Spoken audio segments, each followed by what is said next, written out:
Bolsonaro hoje luta para sobreviver politicamente. Eu tenho visto alguns analistas políticos dizendo que o Bolsonaro ele ainda é uma figura relevante e ele não está acabado, mas eu vejo isso como uma grande bobagem.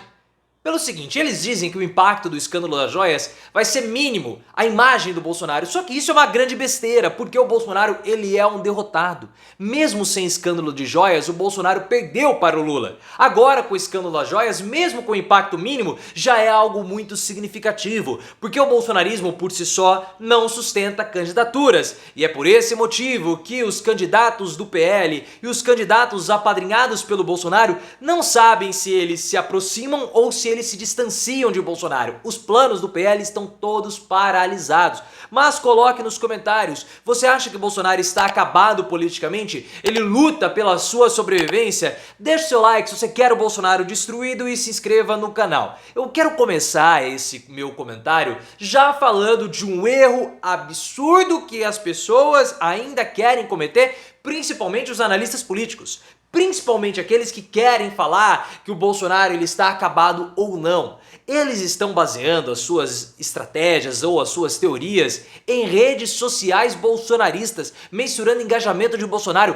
É um erro acreditar que o Bolsonaro perdeu força ou aumentou a sua força pelo engajamento nas redes sociais. Ah, mas as redes sociais sempre foram importantes para o bolsonarismo. Sim, elas são importantes para que haja um engajamento, mas mensurar força de Bolsonaro e capital político por rede social é um erro, porque na época que o Bolsonaro era presidente da República, todo o engajamento que ele possuía, ou uma parte considerável dele, era feito de modo artificial pelo gabinete do ódio, uma estrutura cara financiada por empresários bolsonaristas que faziam de modo artificial que o Bolsonaro ficasse popular nas redes, com a utilização de robôs, de grupos, de engajamento e compartilhamento de notícias, posts referentes a Bolsonaro. O Bolsonaro ele deixou de ser presidente, mas o interesse nele continua alto. Os vídeos que mais têm repercussão aqui no canal são os vídeos do Bolsonaro.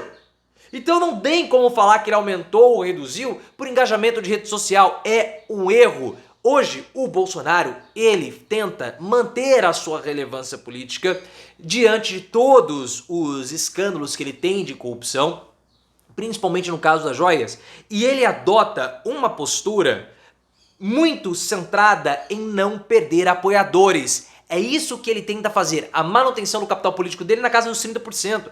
Então quando Josias de Souza, do UOL, vem e fala que o Bolsonaro ele está adotando um discurso religioso, um discurso messiânico para tentar engajar, para tentar dialogar com os evangélicos, é um erro do Josias. O Josias não sabe nada do que é Bolsonaro. O discurso religioso do Bolsonaro, ele pode atingir os evangélicos? Pode, mas não é para os evangélicos, mas sim para a base de Bolsonaro. Porque Bolsonaro e Michele sabem muito bem que o movimento bolsonarista se transformou em um movimento não somente político, mas também no movimento religioso. Aquilo que eles falam, o léxico religioso, as passagens bíblicas, as passagens religiosas nas falas são para o público bolsonarista, porque eles querem manter o capital político do bolsonarismo em 30%, que é o que eles têm hoje. Se vocês olharem o cenário do Bolsonaro e todas as pesquisas do Datafolha, do IPEC e todas as outras pesquisas de intenção, de aprovação do governo Lula, você vai ver que existe aí 30% aproximadamente de pessoas que rejeitam Lula. Os mesmos 30% que até 2022 apoiavam Bolsonaro. Achavam que o governo Bolsonaro era um governo bom e ótimo. Sempre na casa dos 30%. Tanto que 30% da população não sabe dizer se o Bolsonaro é culpado ou não, sabia ou não sobre o caso das joias. Ah, mas 30% é uma parcela considerável da população brasileira. Sim, mas insuficiente para poder vencer cargos no executivo. É muito forte para fazer cadeiras, para fazer bancadas, para fazer vereadores, deputados estaduais, deputados federais e até senadores. Mas na hora que o bicho vai para o executivo, o Bolsonaro foi derrotado pelo Lula. Acreditar que o impacto das joias é um impacto mínimo para a imagem do Bolsonaro é um erro, porque não é irrelevante. Porque mesmo sem o escândalo das joias, o Bolsonaro perdeu para o Lula. E agora, com esse impacto, é pior, sabe por quê? Porque se 30% não deu vitória para Bolsonaro em 2022, Por que vai dar para os seus apadrinhados políticos? Essas pessoas precisam complementar os votos bolsonaristas com os votos da classe média, só que a classe média é sensível à corrupção. Então hoje existe uma situação que esses apadrinhados ou esses herdeiros de Bolsonaro, como no caso Tarcísio de Freitas, Romeu Zema, até o Jorginho Melo, que é um lorpaço bolsonarista, e principalmente o Ricardo Nunes, o candidato a prefeito, ou o atual prefeito de São Paulo e possivelmente candidato do PL, né, na coligação do PL, porque ele é do MDB, eles fazem a teoria do Sol. O que é a teoria do Sol? Você não pode se aproximar tanto assim do Sol para não se queimar, mas você também não pode ficar tão distante a ponto de você não ser acalorado pelos raios de Sol. É isso que eles fazem, eles não podem ficar próximos o suficiente de Bolsonaro para não serem afetados pela imagem negativa, perdendo votos da classe média que enxerga a política simplesmente como combate à corrupção, corruptos e não corruptos, mas eles não podem se distanciar muito para não perderem os votos dos bolsonaristas. Então eles estão num verdadeiro impasse que dificulta todas as articulações para 2024. Por quê? Porque nós temos essas informações, essas pesquisas do Datafolha que apontam que 68% da população brasileira vê que o Bolsonaro sabia do escândalo das joias. 68% não é um número a ser desconsiderado, porque 32% não sabe opinar. 32% é justamente a quantidade de bolsonaristas que nós temos no Brasil. Como que eu posso me aproximar do Bolsonaro? Porque 30% só não ganha a eleição. Consegue fazer legislativo, mas executivo não. E 52% acreditam que Bolsonaro cometeu crime no caso das joias. Sinais, sinais, sinais de alerta. Quando vai acontecer a condenação do Bolsonaro? Isso pensando no ponto de vista político. Não se sabe. Para o PL, para os apadrinhados de Bolsonaro e seus correligionários, o melhor seria que Bolsonaro fosse preso ainda em 2023. Porque se Bolsonaro for preso em 2024, o cenário fica imprevisível.